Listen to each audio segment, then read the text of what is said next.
This is a picture I took at the wall in Calkilia, 9 miles in circumference. Every road in the town ends at that wall. This schoolyard where I was with the children has the wall right behind it. So from every place in the school you see that wall. This is the settlement that is next to Calkilia, that is ostensibly the reason the wall has been put in that area, to protect these settlers. Now these settlers are there illegally. They're violating international law by being there. But the residents of the region have been pinned into cages in order to protect the settlers that live there. I went to the UN hospital in Calkilia. The doctors and nurses welcomed me warmly. The nurse at the right was my hostess for the day. And my father was a doctor in a small town hospital in a rural area, and this place reminded me so much of the little hospital where he practiced. He used to take me on rounds at night, and these doctors were lovely people, very compassionate, kind, articulate, very bright. Some of them wanted to go and study in other countries and to further their specialties. When I asked them what would be the one thing you could tell American doctors, if there's anything, what would it be? And I thought they might say, well, send stethoscopes. But they said the one thing that they would like American doctors to do is to learn what's happening to us. Find out what's happening. Become aware of our situation. That was all they asked. Some of these doctors had been shot at by Israeli troops who occupied the hospital the year before I was there. A bullet hole in this hospital room is a reminder of that episode. These nurses were wonderful. There was this wonderful glow about them, just this incredible calm and serenity that was unlike anything I had encountered. And again, they wanted to, they all had a message that we would come back and share their situation with Americans.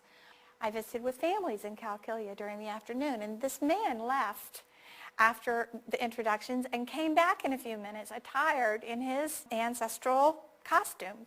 And his granddaughter told me that he had done this because he wanted to show me how deep his roots were in this land.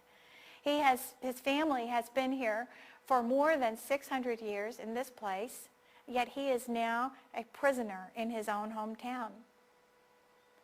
We hear a lot about Muslim women and how oppressed they are, and indeed in some Arab countries that is the case. But there is a very great difference between countries, as there is between Christian countries and different practices that we have. And in Palestine, I found that there was a definite partnership between the men and the women. The women, whether they're helping on the farm or working outside the home, are very important to family's livelihood. And this extended family enables women to work and to participate in the economy. And these women in Calkilia were meeting to polish their job skills. Some of the Muslim women work in the home for Israeli companies. They work at much, much lower wages than even the immigrant workers inside Israel. And they are making clothing for Israeli companies. So they're a cheap source of labor, which is another way that Israel benefits from the occupation. Now this last place I'm showing you is the little village of Jayus, and it's very close to my heart. In fact, I think I left a little of my heart there. It's primarily an agricultural community. 97% of the economy is based on agriculture here. It has written records going back 600 years, and it's a very humble village. As you can see, I stayed in a house just up that path and around behind the building on the left. But now, a key thing to learn about this region that I didn't know is that in Arab countries, in this Arab neighborhoods in Palestine, farms are not spread out the way they are in the United States, where you have a farm and the land and another farm down the road and then land again. They're all huddled together, the homes clustered in one community, a tightly knit community, and the land is held outside the area. So every day the farmers get on their tractors and head out to the land. This is one thing that has made it so easy for Israel to scoop up so many of these vast tracts of land, even though they've been under Palestinian cultivation for hundreds of years. Israel has built a fence and a roadway now to separate the farmers of Jayus from 72% of their agricultural lands. And this is a satellite map, and I put the little symbols on to show you where the village of Jayus is to the right. You see the homes clustered there. And the snaky wall up just to the left of that is the wall or fence. Now you'll hear sometimes, oh, it's not a wall everywhere, it's just a fence. But the fence has a roadway on each side of it, a very large cleared area, and it's just as impenetrable as any wall.